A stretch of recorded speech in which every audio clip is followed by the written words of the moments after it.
Hello everyone. Haryana के लोक नृत्य आज हम करने वाले हैं, जिसमें हमारा टॉपिक है सांग यानी स्वांग। ये जो स्वांग है ये हरियाणा प्रदेश का राजकीय नृत्य होता है। इसका अर्थ होता है भेष भरना, यानी अपना जो भेष है वो चेंज करना, प्रतिरूपण करना। भारत का सबसे प्राचीन लोकनाट्य इसी को माना जाता है। रागनी, नौटंकी, तमाशा सांग के ही अंतर्गत आते हैं। तो देखिए, एक जो लकड़ी का तख्ता होता है उस पे 10-12 कलाकार इकट्ठे होकर रागनी गाते हैं, नौटंकी करते हैं, तमाशा करते हैं, और इसको इकट्ठे को ही क्या बोला जाता है? सांग करना। ठीक है। संत कबीर और गुरु नानक देव जी के समय से ही सांग जो है वो बहुत उनके समय में बहुत सक्रिय रहा है सांग। ठीक है। अब इसमें लकड़ी के तख्ते पर किया जाने वाला नृत्य होता है। ठीक है। लकड़ी का तख्ते की लंबाई अगर आपसे पूछ ले तो वो 3.5 मीटर की होती है। इसमें 10 से 12 व्यक्तियों का समूह, जिसे ओपन थिएटर के रूप में जाना जाता है। ठीक है। ओपन थिएटर का मतलब है कि 4 दीवारी में नहीं किया जाता, ये खुले में जो तख्ता होता है उसके ऊपर किया जाता है 10 से 12 व्यक्तियों के समूह के द्वारा। सांग की शुरुआत की जाती, जब भी सांग जो है शुरुआत करनी होती है तो देवी भवानी के गीत या गुग्गा घमोड़ा नृत्य से इसकी शुरुआत होती है। ठीक है। उसके बाद इतिहास में सबसे पहले सांग का वर्णन, वेरी वेरी इंपॉर्टेंट क्वेश्चन आएगा ये। ठीक है। इसको आप वेरी वेरी इंपॉर्टेंट जो है मार्क कर सकते हैं। इतिहास में सबसे पहले सांग का वर्णन हरिवंश पुराण से में किया गया। सांग का मतलब होता है नाटक प्लस संगीत प्लस नृत्य प्लस कविता प्लस वाक, यानी डायलॉग्स। ठीक है। खुला मंच तकनीक पर आधारित होता है ये ओपन थिएटर। इसमें महिलाएं भाग नहीं लेती, ये भी एक इम्पोर्टेंट क्वेश्चन आ जाएगा कि क्या सांग में महिलाएं भाग लेती हैं? तो महिलाएं इसमें भाग नहीं लेती, लेकिन महिलाओं की भूमिका पुरुषों के द्वारा ही निभाई जाती है सांग में। हरियाणा में वर्तमान सांग शैली के जनक, बहुत ही इंपॉर्टेंट अगेन एक क्वेश्चन आ रहा है, वो है हरियाणा में वर्तमान जो सांग की टाइप यानी शैली चल रही है उसके जनक है हमारे मेरठ यूपी के किशन लाल भट्ट। तो आपसे डायरेक्ट क्वेश्चन पूछ लेंगे ये। उसके बाद हरियाणा में रामलीला और रासलीला की शुरुआत तो 16वीं सदी में हुई थी, और स्वांग से पहले यानी रामलीला और रासलीला तो 16वीं सदी में हो गए थे, लेकिन स्वांग की शुरुआत हुई 18वीं सदी में। 19वीं सदी के अंत में सांगी कौन थे? नेतराम। और प्रथम सफल सांग अगर पूछ लिया जाए तो सांग तो गाए जा रहे थे, लेकिन पहला जो सक्सेसफुल सांग था वो था शीला सेठानी। ठीक है। ये भी हम जानेंगे कि ये किसके द्वारा लिखा गया था। वर्तमान लोक रंगमंच शैली की नींव किसने रखी? तो वो रखी किशनलाल भट्ट ने। ठीक है। ये कौन है? ये है जो वर्तमान हरियाणा में जो वर्तमान स्वांग शैली है उसके जनक। उसके बाद इसको प्रसिद्धि किसने दिलाई? किसको? स्वांग को। हरियाणा में लोक रंगमंच के पिता, या फिर ये बोला कि जाए कि इनको प्रसिद्धि दिलाने वाले थे अली बख्श। वो कहाँ के थे? रेवाड़ी के। और ये अली बख्श जो हैं, इनके लिए खासियत ये है कि ये मुस्लिम होते हुए, इस्लाम धर्म के होते हुए भी इन्होंने क्या किया कि अली बख्श ने अपने सांगों से जो भी धन एकत्रित किया उससे उन्होंने एक शिव मंदिर का निर्माण करवाया, रेवाड़ी के घटेश्वर मंदिर का निर्माण करवाया। ठीक है। तो इससे क्वेश्चन क्या आ गया? सबसे पहला क्वेश्चन तो यही आ गया कि जो घटेश्वर मंदिर है वो आपका कहाँ पे स्थित है? तो वो रेवाड़ी में है, और ये किसने बनवाया? अली बख्श ने। ठीक है। अगला देखिए, हरियाणवी सांग का सबसे पहले वर्णन कहाँ पे मिलता है? तो लाडवा कुरुक्षेत्र के 14वीं सदी के ग्रंथ सांग राजा रतन सेन मिलता है। ठीक है। सांग नाट्य विद्या का रूप है। अब नाट्य विद्या क्या है और नाट्य विद्या को किसने बनाया, किसने सर्जन किया? तो देखिए क्या हुआ था कि भगवान ब्रह्मा जिन्होंने सृष्टि का निर्माण किया था उनके पास सारे देवगण जाके गुहार लगाने लगे कि देखिए भगवान जी, और सारी चीज़ें तो ठीक हैं लेकिन हम लोग अपना खाली वक्त में मनोरंजन कैसे करें?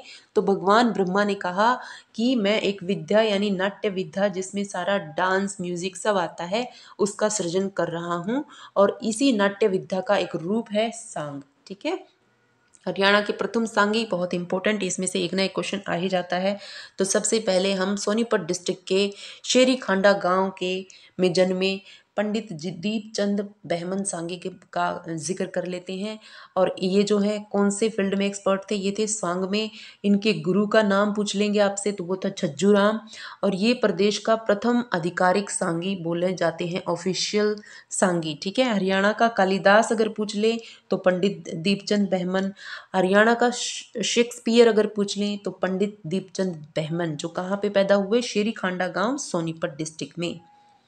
इनके अगर आपसे सांग भी पूछ लेंगे, ठीक है, ज्ञानी चोर ये किसके द्वारा रचित है, पंडित जी दीपचंद बहमन।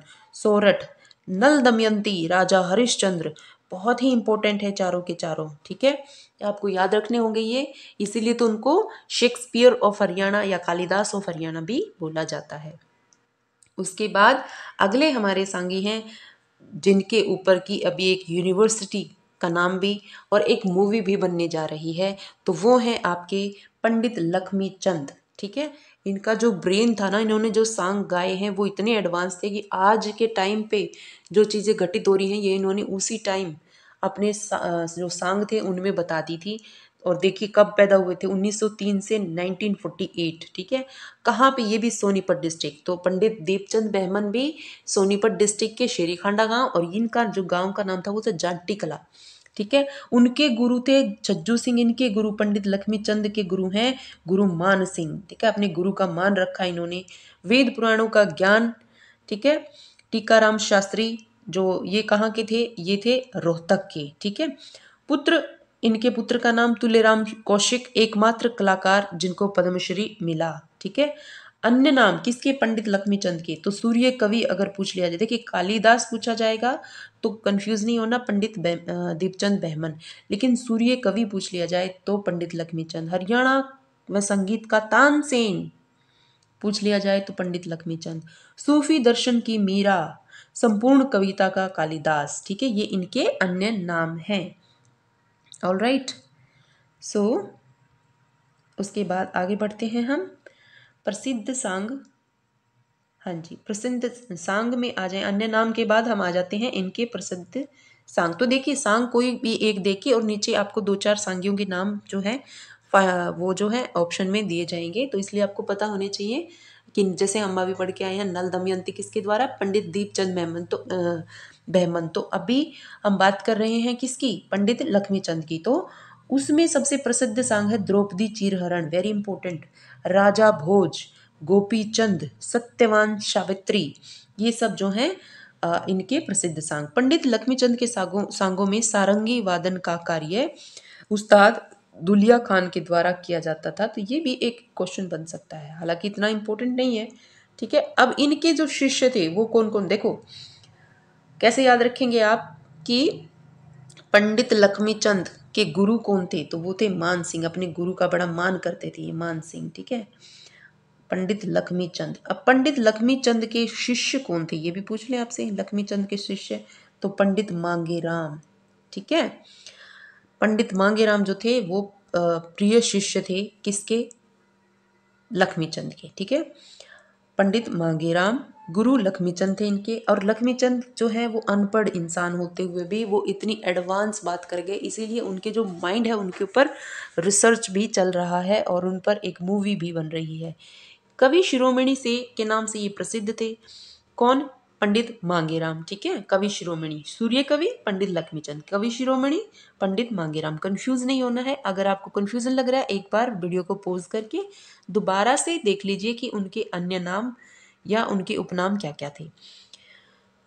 सांग, प्रसिद्ध सांग पंडित मांगेराम के ध्रुव भक्त, कृष्ण जन्म और नवरतन। ठीक है, तो ध्रुव भगत, कृष्ण जन्म और नवरतन। ठीक है, उसके बाद बाजे भगत, बाजे भगत जो है वो सिसाना सोनीपत के, इनके गुरु का नाम था हरदेव स्वामी और गोल्लर गांव रोहतक। हरदेव स्वामी कहाँ के थे, गोल्लर गांव रोहतक के। ठीक है, उसके बाद राम किशन व्यास, नारनौंद हिसार। ठीक है, कहाँ के सांगी थे ये, कहाँ के रहने वाले, हिसार नारनौंद। ठीक है, सांग कौन कौन से थे, रूपकला, तो रूपकला दे के आपको पूछ लेंगे ऑप्शन में, तो राम किशन व्यास। ठीक है, जादू खेरी, हीरामल जमाल, ये सब किसके हैं, राम किशन व्यास के। फिर हैं पंडित शंकर लाल, इनके जो है ये कई बार क्वेश्चन आ भी चुका है, भूरा बादल, ठीक है, ये पंडित शंकर लाल के द्वारा। ओके, तो लाल से याद रख लो, लाल और भूरा ऐसे याद रख लो। और अगला जो है शंकर लाल का मोर ध्वज, ठीक है, प्रहलाद और पद्मिनी इंपॉर्टेंट है, सारे के सारे इसके भी शंकर लाल के सारे ही इंपॉर्टेंट हैं, ठीक है। वर्तमान में हरियाणा के राजकीय सांगी धर्मवीर भगाना कहाँ के हैं, बहुत इंपॉर्टेंट क्वेश्चन है कि वर्तमान में हरियाणा के राजकीय सांगी पूछ लिया जाए तो धर्मवीर भगाना हिसार के, और इनका जो प्रसिद्ध सांग है वो है नरसी का भात, ठीक है।